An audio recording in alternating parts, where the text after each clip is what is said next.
భారత క్రికెట్ జట్టు కెప్టెన్ రోహిత్ శర్మకు అరుదైన గౌరవం దక్కనుంది.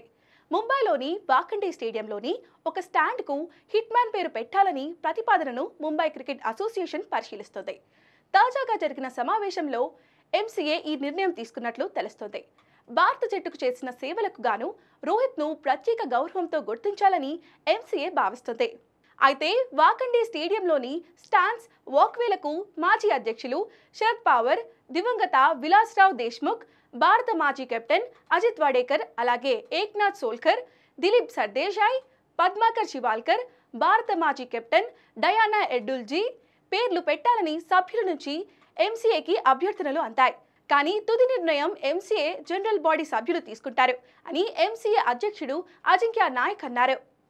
అయితే ఎంసీఏ అపీక్స్ కౌన్సిల్ ఏప్రిల్ 15న రోహిత్ శర్మ అభ్యర్థాన్ని పరిశీలిస్తుందని సమాచారం. ఇక ఎంఎస్ ధోని తర్వాత అత్యంత విజయవంతమైన భారత కెప్టెన్గా రోహిత్ శర్మ ఉన్నాడు. టీ20 ప్రపంచ కప్ 2024, ఐసీసీ ఛాంపియన్స్ ట్రోఫీ 2025ను టీమిండియాకు హిట్ మ్యాన్ అందించాడు. వన్డే ప్రపంచ కప్ 2023లో జట్టును ఫైనల్ వరకు చేర్చాడు. 2007 టీ20 ప్రపంచ కప్ నుంచి భారత్ తరపున ఆడుతున్న రోహిత్ జట్టుకు ఎన్నో విజయాలు అందించాడు.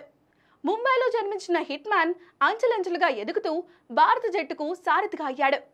ప్రస్తుతం ఐపీఎల్ 2025లో ముంబై ఇండియన్స్ జట్టుకు ప్రాతినిధ్యం వహిస్తున్నాడు రోహిత్.